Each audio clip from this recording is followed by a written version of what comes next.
Hak kewajiban negara dan hak kewajiban warga negara sesuai UUD 45.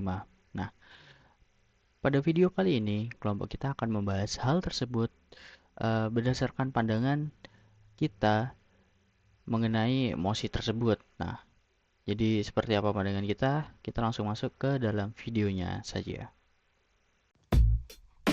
Kehidupan berbangsa dan bernegara yang harmonis serta berkesinambungan tidak dapat terlepas dari pemahaman dan pelaksanaan yang seimbang antara hak dan kewajiban.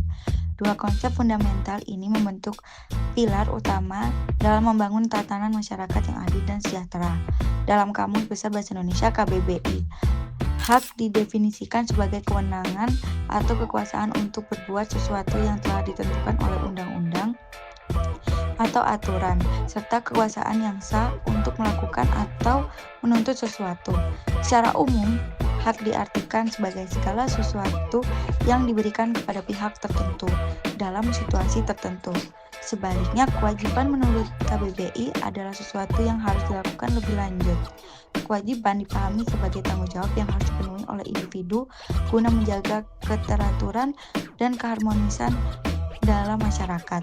Konsep kewajiban seringkali terkait erat dengan hak, di mana kepemilikan hak tertentu masyarakat pemenuhan kewajiban oleh pihak lain.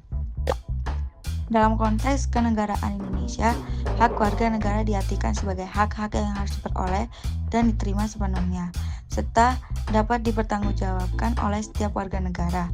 Sementara itu, kewajiban warga negara adalah tindakan yang harus dilaksanakan oleh warga negara sebagai bentuk tanggung jawab mereka terhadap negara. Keseimbangan antara hak dan kewajiban merupakan prinsip dasar yang tak terpisahkan dalam kehidupan bermasyarakat, berbangsa, dan bernegara. Keseimbangan ini esensial untuk mewujudkan masyarakat yang adil, makmur, dan sejahtera. Hak-hak warga negara Indonesia diatur secara komprehensif dalam UUD 1945, khususnya dari pasal 27 hingga pasal 34. Pasal-pasal ini menjabarkan berbagai hak fundamental yang menjadi jaminan negara bagi setiap individu. Hak-hak warga negara Indonesia berdasarkan UUD 1945. Pasal 28C ayat 1 yaitu hak mengembangkan diri melalui pemenuhan kebutuhan dasar, pendidikan, ilmu pengetahuan, dan teknologi, seni, dan budaya.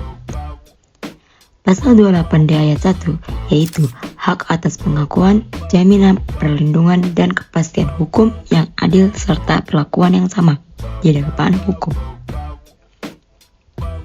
Pasal 28G yaitu hak atas perlindungan diri, keluarga, kehormatan, martabat, harta benda, rasa aman, dan kebebasan dari ancaman serta hak mendapatkan suara politik. Kewajiban warga negara adalah tugas dan tanggung jawab yang harus diemban oleh setiap warga negara untuk memenuhi komitmennya terhadap negara dan masyarakat. Ini mencakup hal-hal yang wajib dilakukan sebagai anggota masyarakat yang apabila tidak dipenuhi dapat berimplikasi pada sanksi atau konsekuensi hukum. Kemudian ada beberapa pasal yang menyebutkan mengenai kewajiban-kewajiban warga negara berdasarkan UUD 1945. Itu ada pasal 27 ayat 1 yang mendeskripsikan tentang wajib menaati hukum dan pemerintahan serta menjunjung tinggi hukum dan pemerintahan tersebut tanpa terkecuali. Kemudian ada pasal 28J ayat 1 yaitu wajib menghormati hak asasi manusia serta orang lain.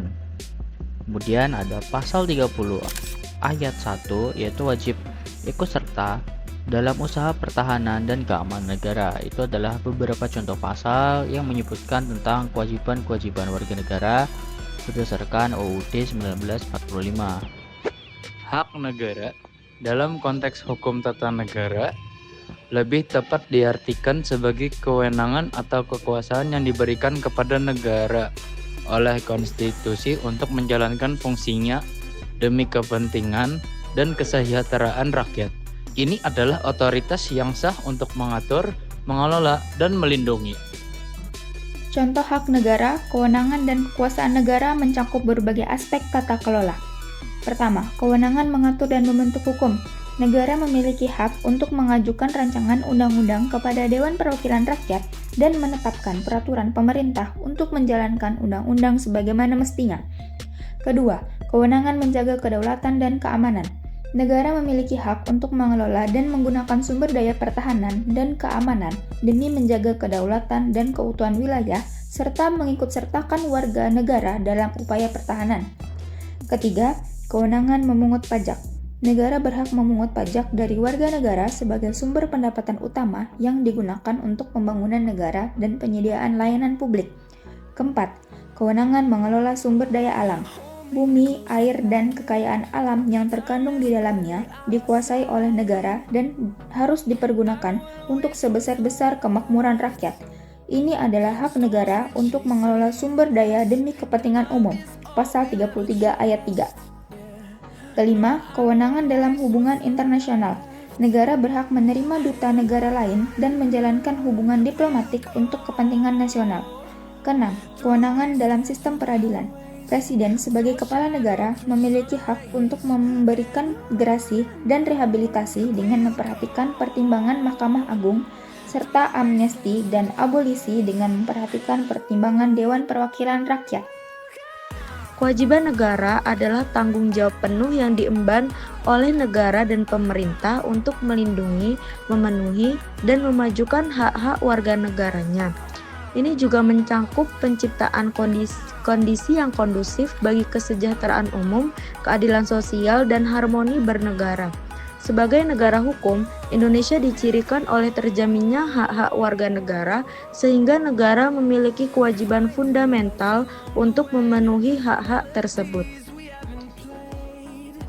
Kewajiban utama negara Indonesia. UUD 1945 Pasal 27 ayat 2 yang berbunyi menciptakan lapangan pekerjaan dan kondisi yang memungkinkan setiap warga negara memperoleh kehidupan yang layak. Pasal 28D ayat 1 memberikan pengakuan, jaminan, perlindungan, dan kepastian hukum yang adil serta perlakuan yang sama di hadapan hukum. Pasal 29 ayat 2 yang berbunyi menjamin kemerdekaan setiap penduduk untuk memeluk agamanya masing-masing dan untuk beribadat. Meskipun Undang-Undang Dasar 1945 telah mengatur hak dan kewajiban secara jelas, implementasinya di lapangan masih menghadapi berbagai kendala. Akibatnya, banyak warga negara yang belum sepenuhnya mendapatkan haknya secara adil, dan banyak pula yang masih melanggar kewajibannya.